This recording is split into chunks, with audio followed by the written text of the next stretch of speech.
Hey, kids, what time is it? Time for Gezintahait Street. It is time for Gezintahait Street. You guys want to sing a tune? Yeah, we would.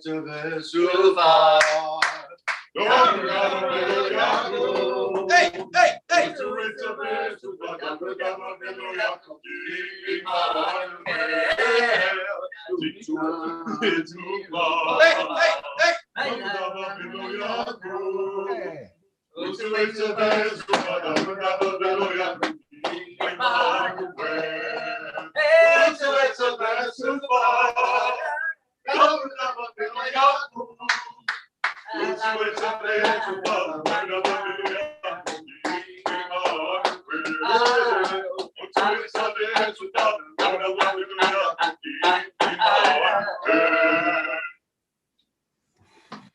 Everybody, you probably noticed that we don't have any instruments tonight. We're a cappella.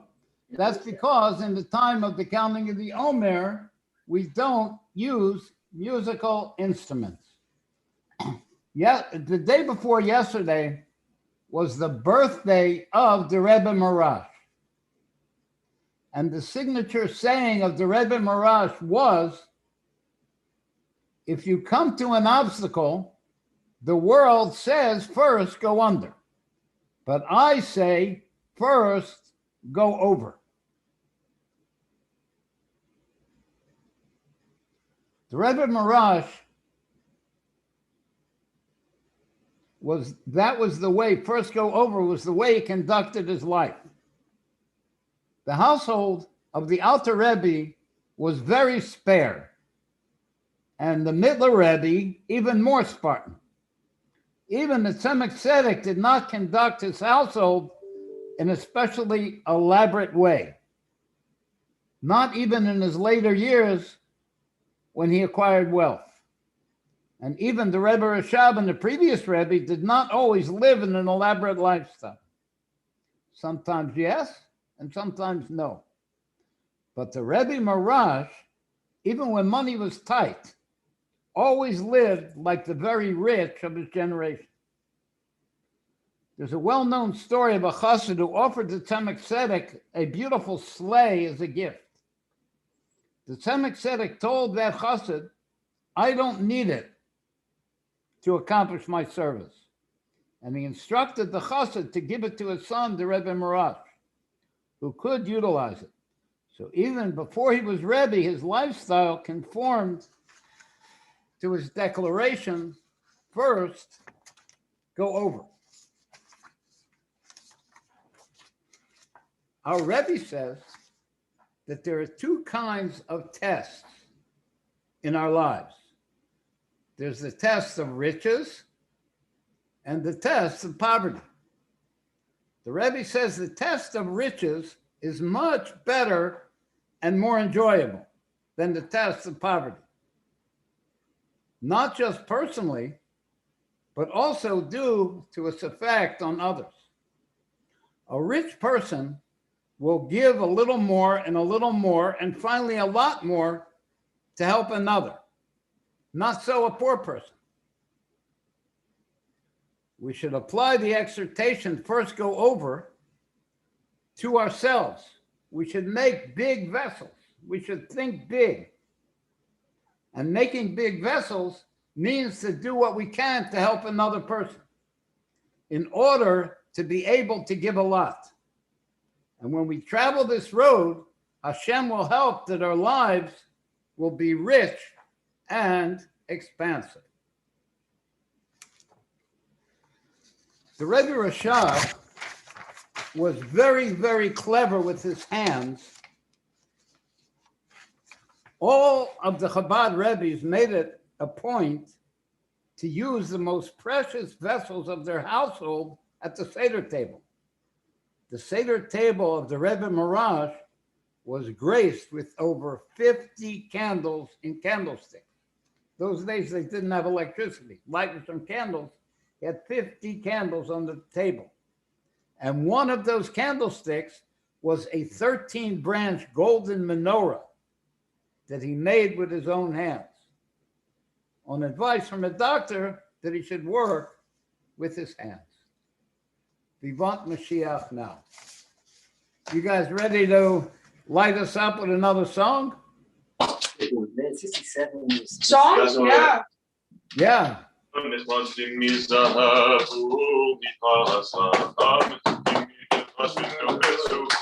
Hey.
Good evening. Nice. Thank you. Very nice. Thanks. Tonight, we're going to explain a dynamic in the godly idea called an or yosher, a straight light, and an or choser, a rebounded light. The straight light comes from up to down, and the rebounded light comes from down to up. Even though the rebounded light is a reaction from the straight light, it has some greater thing about it. The metaphor that I'll share with you is if I'm looking for something and I shine a flashlight, that's a straight light. But when I see the thing I'm looking for, it doesn't rebound to the flashlight to the beginning of the straight light. It comes back to me. It rebounds to its source. That's the rebounded light and what it accomplishes. And we're going to talk about how it is in godly service. The straight light draws godliness into the world, and the rebounded light makes the world a vessel for godliness, which draws godliness into the world. So what's the difference? One way or the other, godliness comes into the world. Ask the cold human logic. What do I care how godliness comes into the world, a straight light or a rebounded light?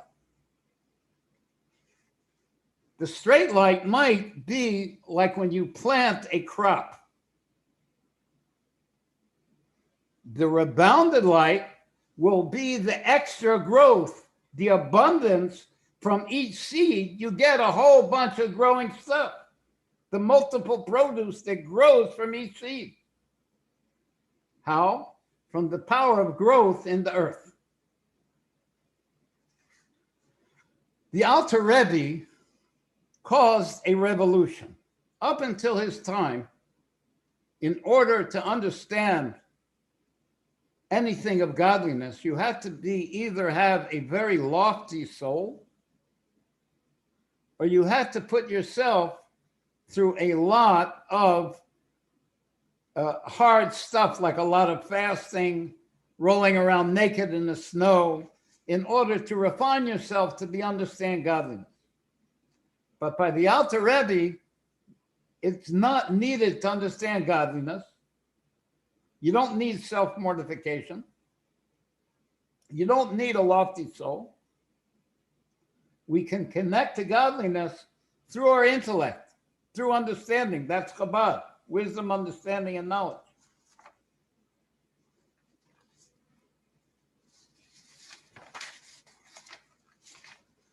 And how? From our own soul attributes, we will be able to understand the godly attributes.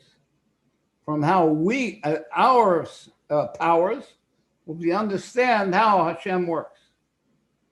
A person knows he has a soul, for example, even though he doesn't know what the soul is, he knows how it works. It enlivens his body. The term isboninus is translated as meditation, but it really means understanding and comprehension of the workings of the king, from whose word, meaning his name, all existence is enlivened and brought into being. And in that process of comprehension, there's a level called das, which is translated as knowledge. But it's not how the world understands knowledge. The world understands knowledge is a whole bunch of facts, like the book of knowledge. But in Jewish, knowledge doesn't mean a whole bunch of facts. It means to bond to the thing until one becomes one with that thing. Like parents bond with the child. It's not they're acquainted with the child. It's not they know how and what the child is. They become bonded with the child. And that's what's called das in the Jewish lexicon. That's what's called knowledge. Not an intellectual knowing, but an organic knowing. Like it says in the beginning of the Torah, that Adam knew Eve. And it uses the word das, the word knowledge. It wasn't he was acquainted with her. It was that they bonded to become one. The three sections of the intellect that we use to accomplish knowing God is called Chachma, wisdom, Bina, understanding, and Das, knowledge. Chachma is the idea itself, higher than being dressed in words and letters. And Bina is how that idea is dressed in words and letters to be able to be explained. Das, knowledge of godliness, of a godly idea, is the concentration of the mind on either the idea or its explanation. And the source of being able to concentrate and bond to the idea and its explanation is the bond to the desire for the thing that wisdom and knowledge is about. For example, you and me want God. And if we bond to that desire for God and concentrate on it, we will generate a wisdom and an understanding of how to connect with God, how to accomplish that desire. So through das, through knowledge, one reaches the essence of the thing itself that's being explained by the wisdom and the understanding.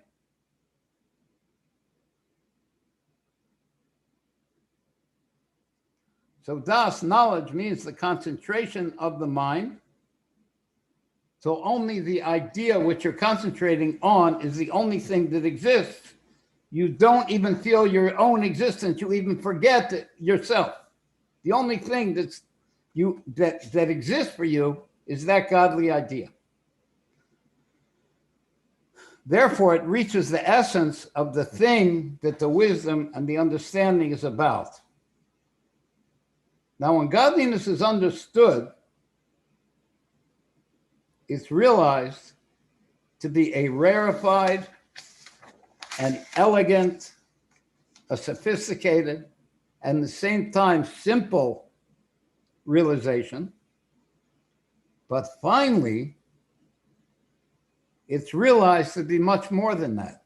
It's not just an amazing, fascinating intellectual exercise. It's an illuminant, godly intellect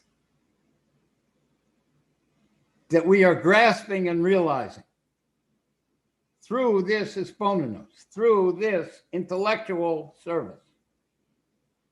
And when that godly intellect is comprehended, it causes one to feel happy.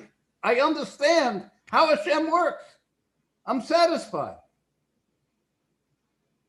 At the same time, simultaneously, the person feels bitter and nullified, for after all, he didn't get God. He just got an explanation of how God works in contracting himself to relate to worlds and creation. So you have these two opposite things simultaneously. You're happy because you understand how Hashem works, and you're bitter because you didn't get Hashem, because he's removed from that understanding. An example of how we can use our intellect to connect with godliness, at least through understanding, is to realize first a simple axiom: nothing makes itself. Everybody here realizes that they didn't make themselves, and nothing makes itself. So we start to contemplate how these creations exist. For example, some countries are cold, some are hot, some grow stuff and others grow other stuff, according to the climate and the earth chemistry. Some countries grow smart people, or strong people, or beautiful people, all according to the mazalos, which are the constellations and the physical and spiritual makeup of how they react to the heavenly bodies, to the sun and the moon. There's certain growth that comes from the sun and other growth that comes from the moon. And how they react to the spiritual beings, which are angels that control all of those mazals. And each particular species, and even each particular creature, is influenced and made to grow according to its mazel. There's no blade of grass that grows without a mazel telling it to grow. So one creation has a sweet voice. Why? Because the mazel for that person's voice is kindness, is sweetness. That's why he has a sweet voice, like Mendel or like Morty Markel. And those mazalos are ultimately under the influence and direction of the wheel angels, whose dregs create the spiritual energy for the turning of all the galaxies and all the myriad spiritual turntables that turn the physical universe from the dregs of the wheel angels. And each troop of this heavenly array is composed of 10,000 times 10,000 members. That's 1,000,000, I think. While the troops are so many, they're beyond counting, as anybody can know if they look up the stars in a desert environment where you can really see the sky.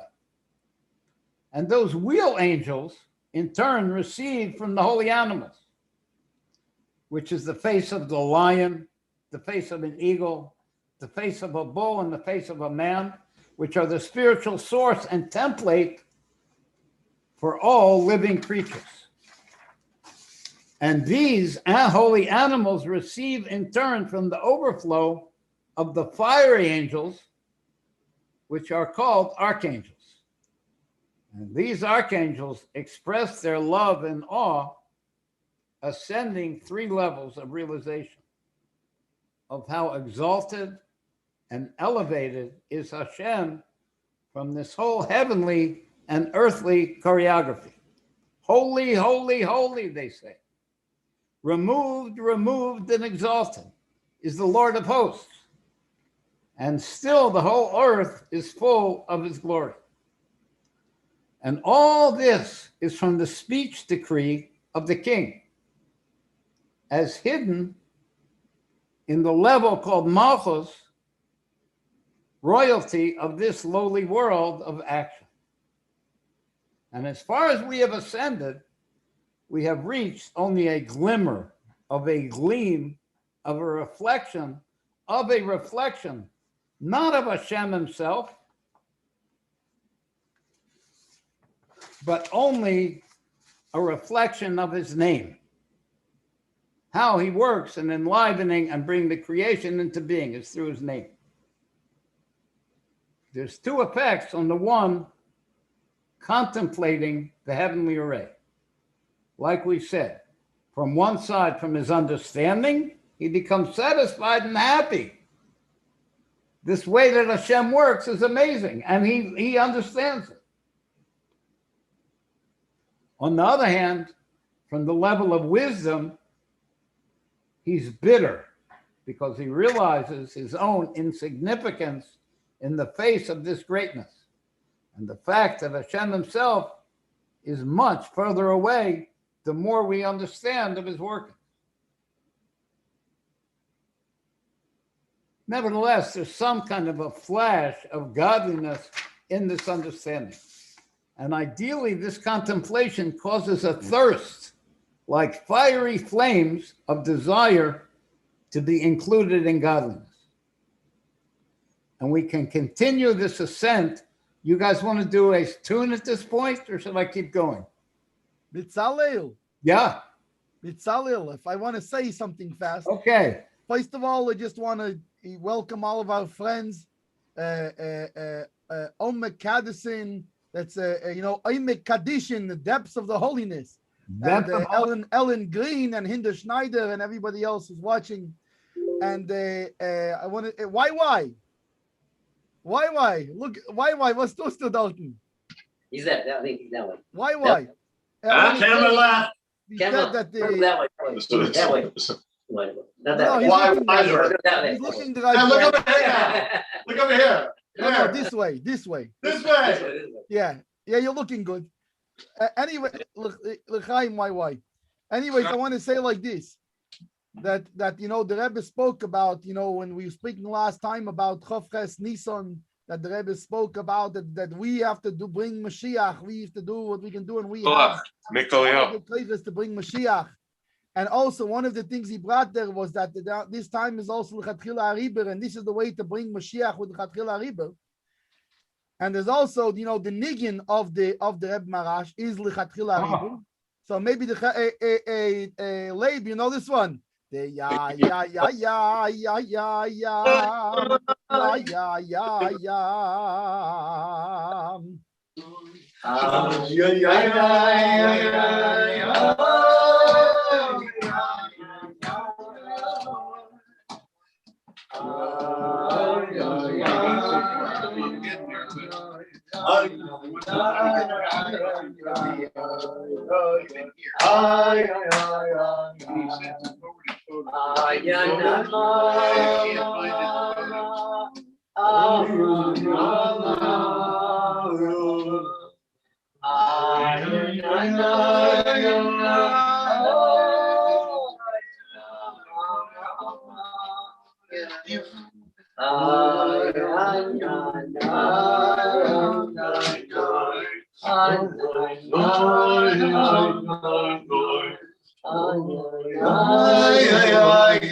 Bravo, bravo. That's Cool. Thank beautiful. That's the way we sing it. Bitte. Yasher koyach, boys. Bruch dir. Brechem. Brechem Now- zie je. Bruch dir. As we continue the ascent of understanding, we'll learn the detailed way that all of these levels finally are included in the source of all life and creation called Malchus of Atzilus. And it's not a fast journey. It proceeds through all the detailed levels of the heavenly bureaucracy. And it's called the lower unity, how everything is included in the godly aspect of royalty and emerges by the decree of that divine king.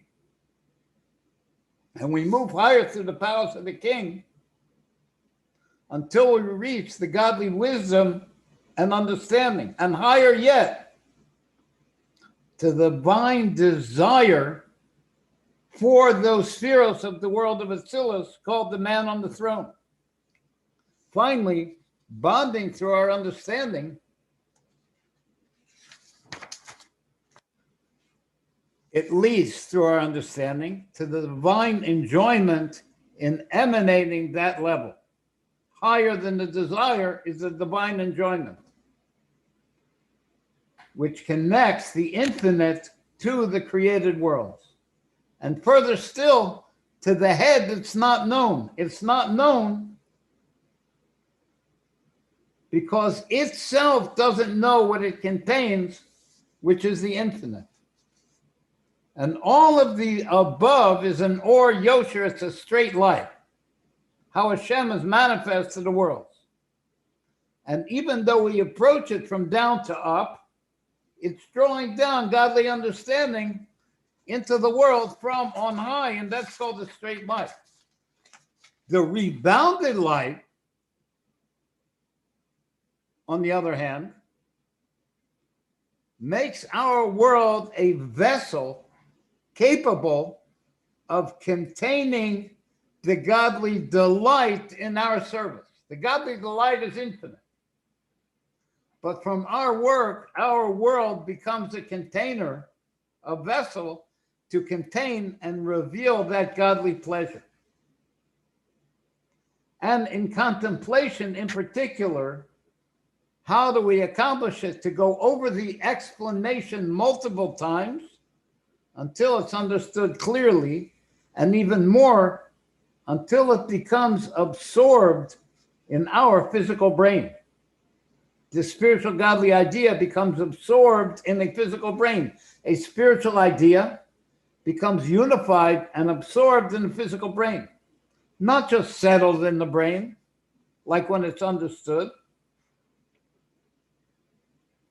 but through Ian, through going over it, the explanation, a lot of times, it becomes actually absorbed and part of our physical being, a part of our brain, until we own it and we're able to utilize it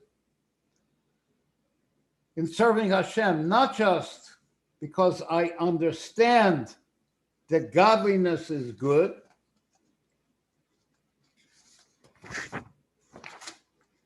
but because it's good for me. Once I've absorbed it and become one with it, I understand not just that it's a great thing, how it's good for me to serve Hashem. And even more than that, because it's good for Hashem. It's what he wants. The godly idea is like a seed in the earth of the human brain, which produces copious amounts of produce for the divine Nachas reaper. Now we're going to try to see if we can explain the straight light and the rebounded light how it's connected to the counting of the Omer. First of all, everybody should know that in the days from after Pesach until we got the Torah, we count 49 days. 7 days of 7 weeks. And it's a commandment of Hashem that we should do it. But the reason they did it originally was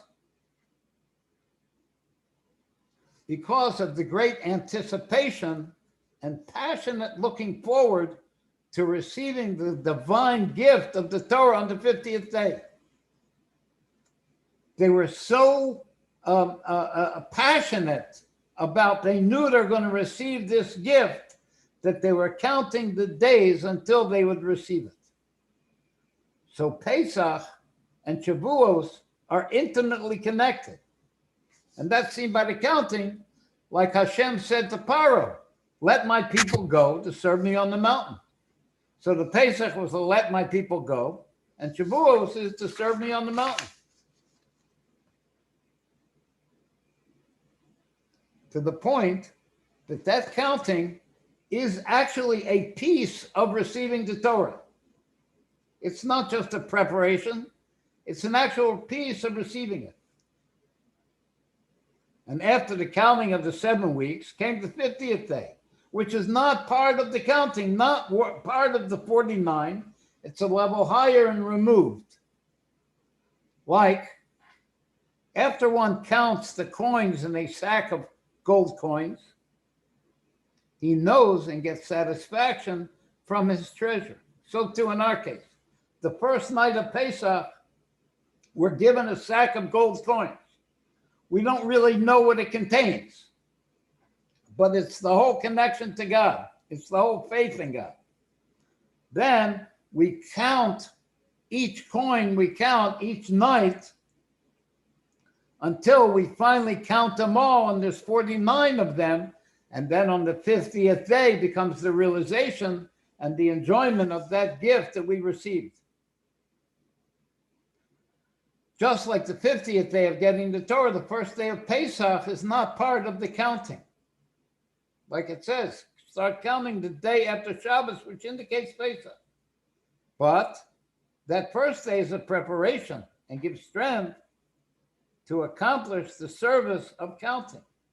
We received the bag of coins, that gives us the strength to count the coins.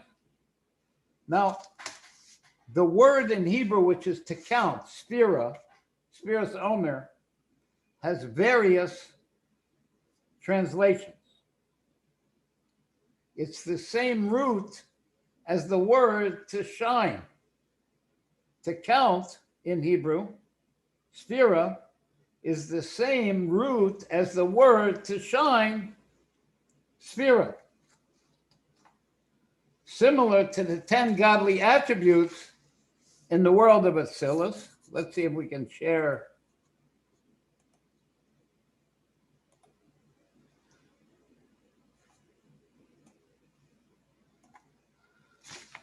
Okay, this is the name that we don't say of Hashem, and it encompasses the 10 attributes of the world of Atzilus, which are called the shining existences.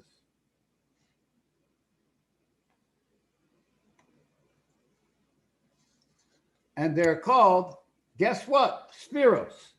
So we have the counting of the Omer, which is called Spheros Omer. And we have the Spheros, the attributes of the world of Atzilus, which are shining. And as we count, that's what we're accomplishing. We're making the vessels shine with godly light. And the word sphera, the word counting, can be explained on 4 levels, which are parallel to this name, a yud and a hey, and above and a hey, the name of I. First, sphera means to count. It's called Spheros Omer. And counting indicates a limit. You're counting a limited thing. There's 49 coins in the bag. Like it says in the world of Atzilus, there's 10 spheros and not 11. There's 9 and not 10. I mean, there's 10 and not 9. But this counting, this limitation, the counting contains two opposites. On one side, it's a limitation. On the other hand, it indicates preciousness and significance. Like, why are you counting the coins? Because they're an important thing. And it's important to know what you have. So on one hand, counting is a limitation. There's a certain number. On the other hand, it indicates preciousness and significance. The second translation or explanation of the word sphera is a declaration or recounting of events. Like it says, the heavens recount the glory of Hashem. Hashemayim misaprim is the same word as sphera, is counting, but over here it means to relate and to declare. The third explanation of the word sphera is a book, a sefer. It's the same root as sphera.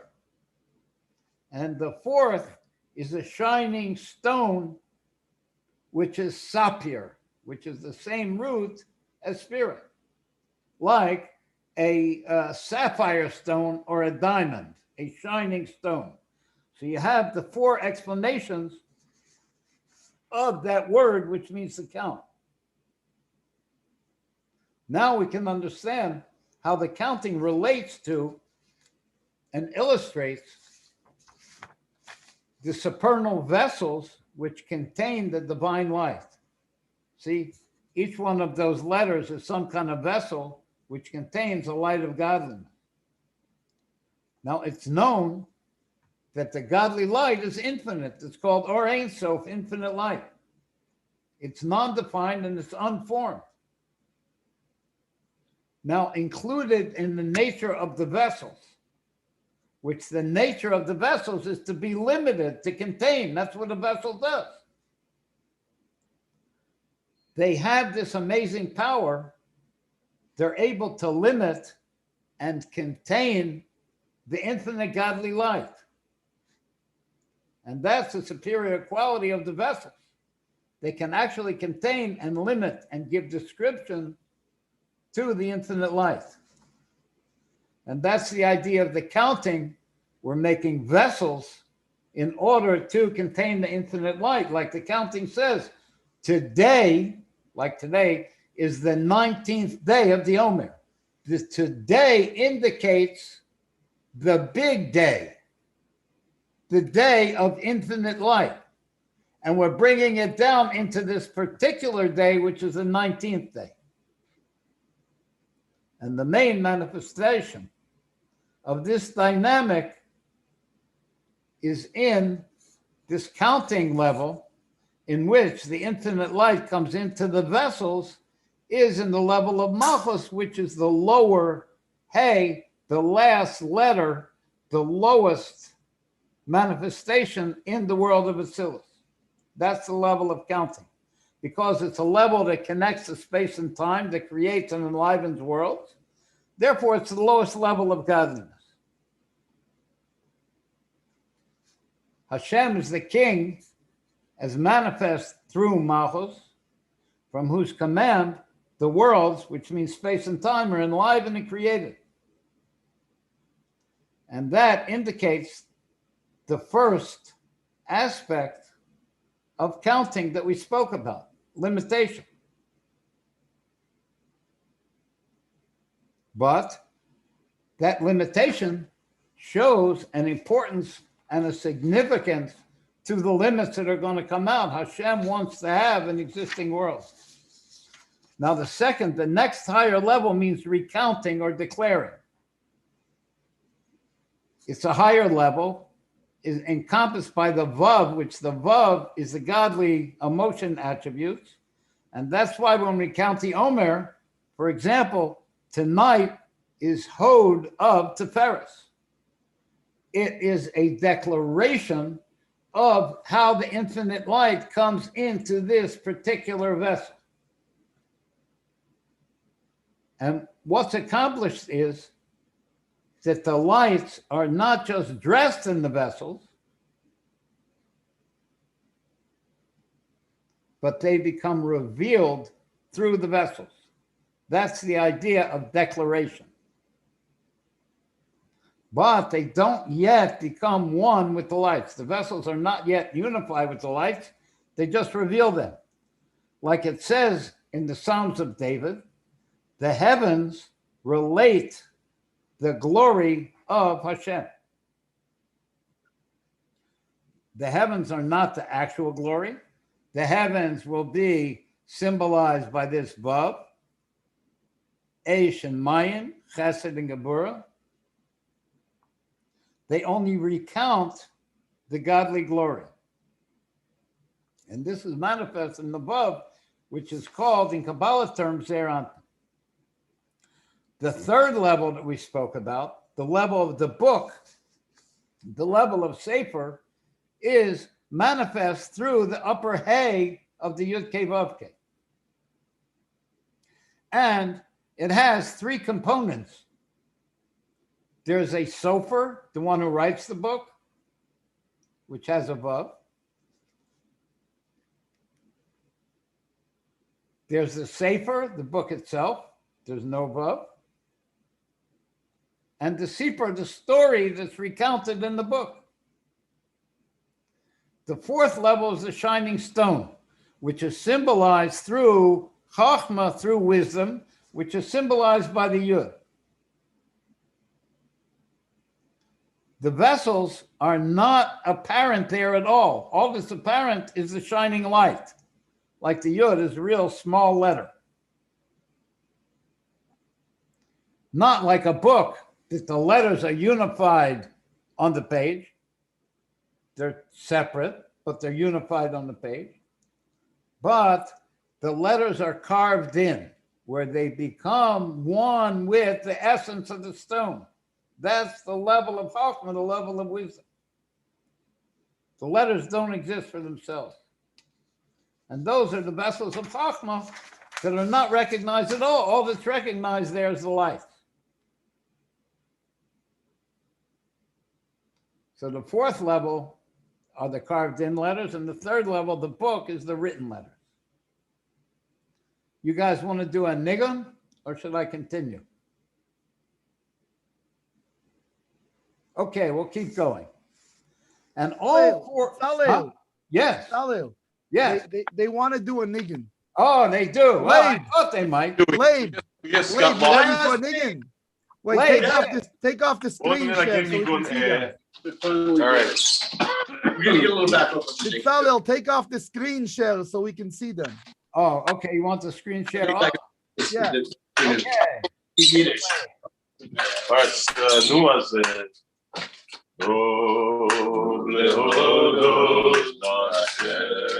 I thought Leib was going to sing a niggin. I am. Listen close.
Labe, Labe, Labe. Yeah. I want you to do this one too. I did it, I did it,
All right. Thank you. Thank you very much. No problem. A lot of people talk Okay. about it. You're on that. All four levels of counting are needed in our counting because each one includes something that the others lack. Each one of those four includes something the others lack. The superiority of the fourth level, the shining stone, is that its whole existence is light. While the first one, the counting of the numbers, shows limitation. But that limitation is a mitzvah. The counting is a mitzvah. To count the Omer. And the word mitzvah can be read as to connect and unify. In our case, with Hashem.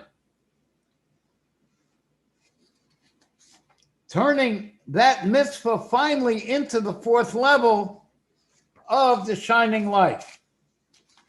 But it has to be done with our own strength from us. There you see the rebounded light. Up till now, the four levels of light coming in the vessels was the straight light. But us putting our strength and our effort and our enthusiasm into that work of counting causes the rebounded light, where the light rebounds and gives nachas to Hashem. So even though the light that's drawn down through the mitzvah is from the big day, today, the eternal day, as we declare, today is the 19th day, from the great eternal shining day into a vessel of Hod of Tiferes to shine in that sphere, and eventually through that to our world. That's a straight line. But the condition is it has to be accomplished by us. It can't come down if we don't do the mitzvah of counting. So everybody please say out loud, today is the 19th day of the Omer. It's 2 weeks and 4 days of the Omer. In the way that limited creatures in a limited world, and that's what gives Hashem nachas. Vivat Mashiach now. Do you have an appeal, Gimel Aleph? Yeah, I have an appeal. Okay. What I want to talk about right now is how special every Jew is. And I want to talk about this not just for the benefit of the Jew, that he should know how special he is, but I want to talk about for the benefit of the whole world, that everybody should realize how special the Jew is. In other words, he should realize that the Jew has a job. Every person in the world should realize that the Jew works for him. What does it mean the Jew works for him? You know, the Jew connects the whole world with Hashem. and this is our job. Every nation in the world has a certain job, and by the way, they're all very important jobs. The job of the Jew is to be Am Keyanim, to be a nation of priests, to teach everybody about Hashem, to allow them to connect to Hashem. That's our job. And what I want to say is that, you know, the Alter Rebbe this week in the Kutei Torah, he talks about this thing of David HaMelech. That David HaMelech, it says in the Zohar that the David HaMelech, he was sitting in the bathhouse. He was getting ready to go to the mikveh, and he didn't have his clothes, and he became sad because without the clothes you can't make a bracha, and without the clothes you can't do all kinds of mitzvahs. You can't put on tefillin, and he became sad. But then he remembered that he has a bris milah, a circumcision, and he remembered that this circumcision is a covenant between him and God, and not only that, it's higher than all the other mitzvahs, than all the other commandments, because it connects him to the essence of God Himself. And this is what it says that he said, "Laminatseach al hashminis," that literally means that for the conductor on an 8-stringed instrument. But in the Zohar it says on this that the Laminatseach includes mol and netzach. Mol is the circumcision, the milah, and netzach, which, as we know, that Adam Kadmin, which means this is the essence of Hashem that is higher than all of the chaining down of the worlds, even higher than Atzilus. That it starts at netzach, it comes down, and he remembered that his milah connects him with Atzmus. But as we know that every Jew is connected with Atzmus, even before he has a bris milah, even before he gets circumcised. But the bris milah, the circumcision, is what allows this to become revealed. But what's amazing about this is that it's not just something that benefits the Jew, it's something that benefits the whole world. Because the Jew's connection to Hashem's Atzmus, he can bring down to influence the whole world. He can bring this down to allow the whole world to have a connection to Hashem. And this is also the connection of Shminis, of why the bris is on the 8th day, because now is coming the times of Mashiach. And all the world will accept Hashem hu Elokim. Hashem is the only true God. V'hoya Hashem lemelech al kol haaretz. That Hashem, all the world will know Hashem is one, His name is one, and this thing is something that first of all, every Jew should realize that it's his responsibility, because he's a Jew connected to the Atzmos of Hashem, to tell everybody in the world about, every single human being, and every single human being go and look for a Jew and tell him, tell me about Hashem, the creator of the world. Connect me to Atzmos, the Hashem's essence. That's all I got to say. That's your story, and you're sticking to it. You got it, baby. That's Haishi. Hirsch. That's the information from the sound station, baby. Okay. That sounds all right. So, what are we having, a sign-off song now? Well, Leib, do you have a good Chabad niggin for us? I have a good Sephardic niggin if you want. Leib, do you have a good Chabad niggin for us? I said Leib. That's okay. Hey, let Leib lead the song. Okay. A happy one. The cycle song. Oh, I see. Cycle song? Okay, so here we go in the circle song. Hey, why don't you lead the song, Puppet? What's happening here? Let's put you on the spot, Puppet. Go ahead, Gimel Aleph, sing it. They'll chime in. What, Puppet? You ain't got a mouth?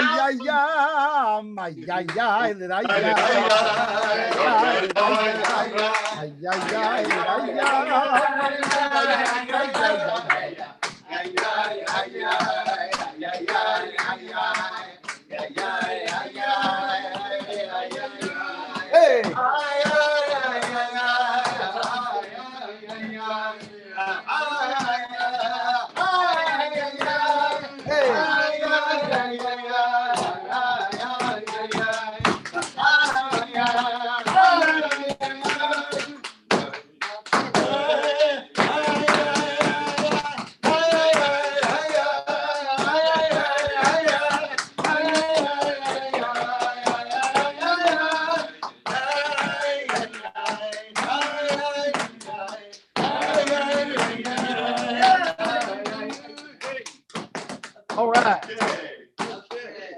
Okay, we're gonna sign off now. Everybody ready? Yeah. Gezintahait, Gezintahait.